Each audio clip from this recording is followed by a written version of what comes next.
Just some number of hours ago, the last card for Final Fantasy was spoiled, so I rushed to make a list of every card I thought could see play in either historic or timeless. So there's actually quite a bit of cards. We gotta get into it. First card, which I think is going to be by far one of the most impactful, is from like the bonus sheet. I forget what the bonus sheet's called, but Urza, Lord Eye Artificer. So there's just normal artifact decks. I didn't really put anything on the slide that would indicate a normal artifact deck, but that's kind of just the obvious home.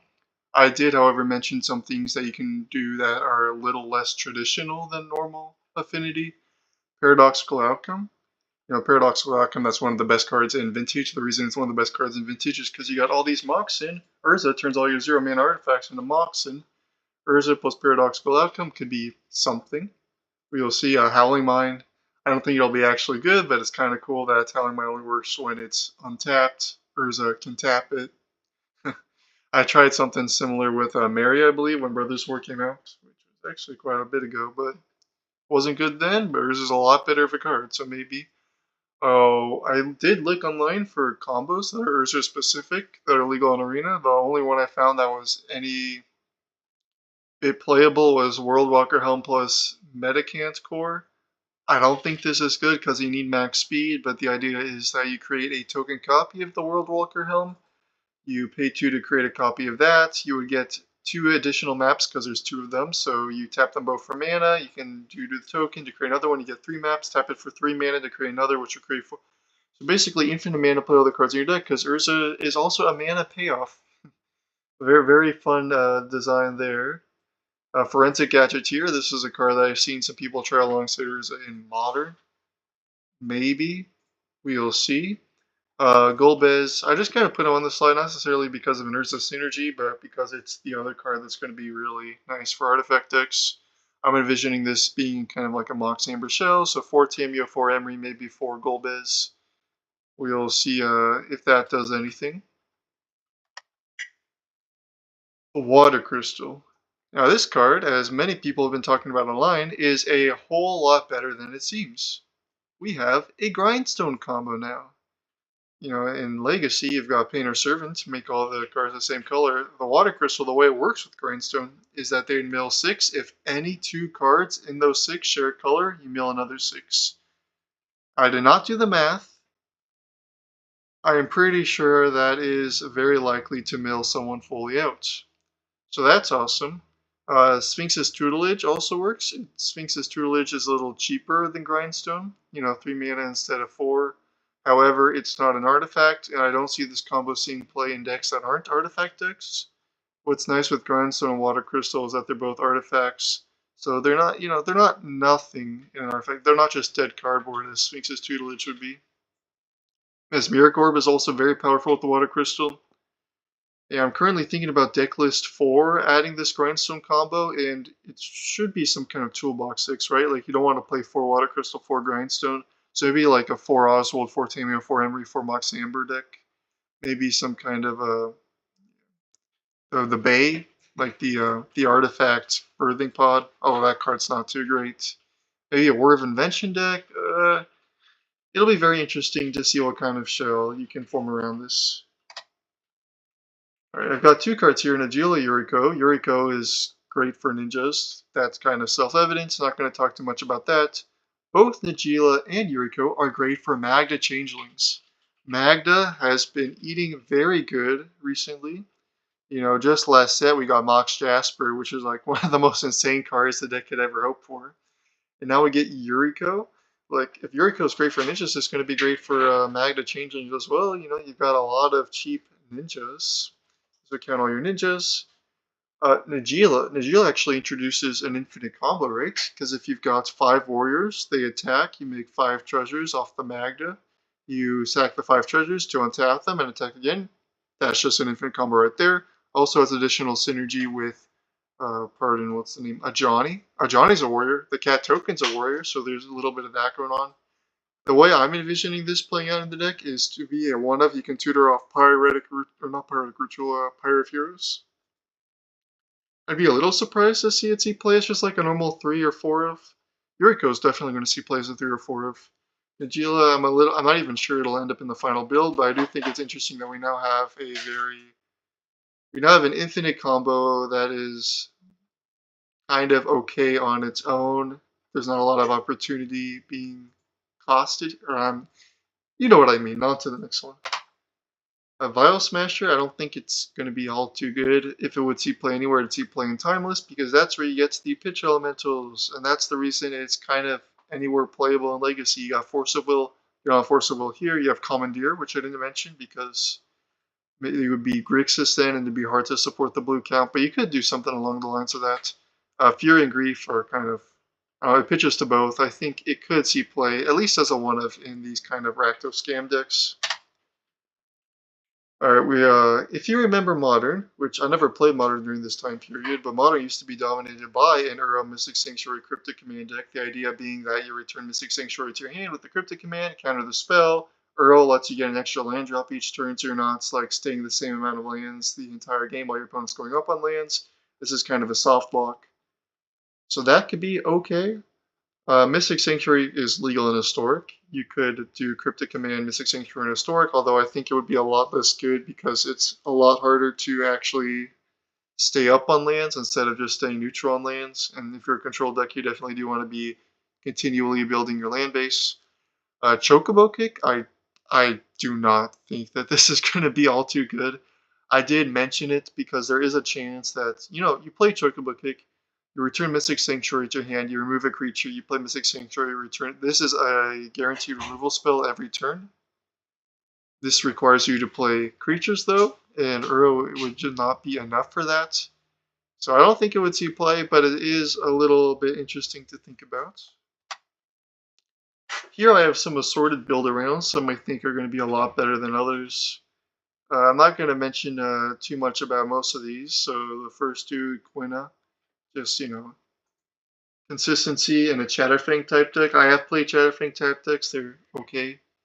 I don't know, Chatterfang doesn't see play right now, so I don't have much reason to assume that this would see play either, but, it's an effect that can be somewhat powerful. We've got Ambrosia, which, if you're familiar with Standard, it used to be dominated by these kind of self-bound sticks. Not too much anymore, but this, I think, is the best version of a self-bounce creature.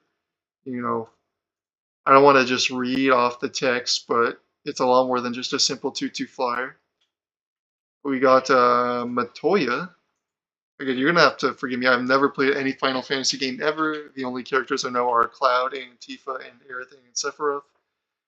And those are all from 7, I believe. So no idea who this Granny is. But whenever you scry a Survival Joe card, well, we got Surveil lands, we got Scry lands. If you want to go that far, you probably don't. We've got Consider. We've got that one card from Lord of the Rings where whenever you scry, if it's in your graveyard, you can draw a card. I don't know. Could be powerful. The text is powerful. I'm just troubling to envision the exact shell that it would go into. Tifa is a card that I think is really powerful, actually. Because Tifa plus Scapeshift is just win the game. Tifa plus 3 land drops, you're at what? You're at 8 already? This card is, if you buff the power initially, just like some bounce, or not bounce spell, sorry, buff spell, say scale up plus fetch land equals win the game. This is a scary card. This is one of the most powerful cards from the set, I do believe. Diamond Weapon, just, any kind of self-mill deck with a lot of permanence could be okay. Ninja's Blades, it's just alright. We got Treasure Cruise legal in both Timeless and Historic. That's a lot of damage. Could be okay. Alright, Sephiroth, I believe, is just going into Yawgmoth. I don't think it's going into much more than that. Maybe like a mono black sacrifice deck, although those decks haven't been all too good. There's also the 4-color, like a Johnny bombardment thing that it could go into, although you would sacrifice lures, so definitely not then. Stolen Uniform, this is just a hammer time card. The neat part about Historic and Timeless compared to, say, Modern is that we've also got, I didn't put it on the slide, but we've got this 2-mana artifact from Baldur's Gate. Like Belt of Giant Strength or whatever, but a quick creature gets base power 10/10. So we got redundancy for hammer. That's nice bonus to these types of decks in the arena formats. Not too interesting to talk about. I've just got two cards that I think are okay and could go into an aggro deck. Not much to talk about. I just think they're kind of mediocre, but they could see play. Alright, Deck Builder's Toolbox cards. These are just cards that don't necessarily go into a specific archetype. However, you could want to put them into any new deck you are playing. Me with Beavers, it's an okay cantrip. Midgar City, you can put this in any deck where you're trying to sacrifice creatures or artifacts, or it's not necessarily detrimental. Kind of low opportunity cost, low effect, not too interesting. Choco Comet. This is, I believe, the best X spell we have on Arena. There's the one that can't be countered, so if you're trying to like infinite combo then win with an X spell, then maybe not. But this one comes with a 2/2 bird, so like I don't know, 3 mana 2/2 that gets buffed from landfall. That also like pings a 1 toughness creature or more if you need to. If you're later in the game and you can afford to do more, it can do damage to the player. I don't know. It's got a lot of words on it that make me think it could be okay in some deck that I'm not yet aware of. Sleep Magic, I think this is currently the best 1 mana blue removal spell in quotation marks. So cool on that. Syncopate. We are kind of starved for counter spells in Historic. Normal counter spells banned, so Syncopate could see play. I do believe it's all play in Modern before they print a counter spell into that format. Emmet, not really sure about what it can go into. Just seems like a kind of a generically good card. The backside doesn't combo because of finality counters, but it's really powerful, right? If you got a stack graveyard, it's like how many? You really need to play spell infinite times for it to be good? No, so this card's good. Starting Town. This is probably the best card from the set. Well, it at least goes into the most amount of decks. I do believe it is better than Mana Confluence in most decks, because most decks you play Mana Confluence, you're not trying to go too late into the game, right? It's mostly for high color, low to curve decks, which are generally aggro. Starting Town would then just be almost strictly better. Makes your late game better, and that you don't take a ton of damage off your Rainbow Land, but it still gives you the effect of Rainbow Land. I really like this card. I really do recommend trying this over some number of Mana Confluence and all Mana Confluence decks. Farseek, don't know what deck it would go in. It's the best of its effect. Good card. Wall of Omens, not sure what deck it would go into. Maybe like some kind of mono white fair midrange, which doesn't sound great, but it sounds really fun. And Wall of Omens has seen play in the past in Modern, maybe like an Arcades deck. There was a Walls deck at one point in Modern. I am reaching to Modern a lot because I think that's the closest format to what current Historic and Timeless is. Alright, lastly we've got some sideboard cards. Nature's Claim, the best artifact enchantment removal spell. If you want one, you'll reach for Nature's Claim. Carpet of Flowers, I think this is only going to see play in Timeless because in Historic you're not really incentivized to play island types. You don't have fetch lands. Mystic Sanctuary doesn't see play right now. It could see play with Cryptic Command. Maybe if that's a thing, you'd play this in Historic, but mostly a Timeless card. Does see play in Legacy, so I imagine it being kind of okay here. Poison the Waters is interesting. I can totally see if you're black deck, you bringing this in against Energy. The -1/-1 is great against them. Wishing it Guide, but oh well. If they don't have a full board, you can look into their hand, take their Johnny, take their whatnot. So yeah. That's the end of my short little presentation. Let me know if I missed anything. I'm pretty sure I got all of it. There's a lot of cards in Final Fantasy, so even though this presentation was quite huge, I don't think the set overall is even that powerful. I don't think any of the cards here would be that powerful. Certainly none of them get anywhere close to being possibly ban worthy. But yeah, no, I'm excited. Lots of fun, middle of the road, kind of playable cards to just experiment with. So I'm somewhat satisfied. Hope y'all are too, and with that, I will end the video.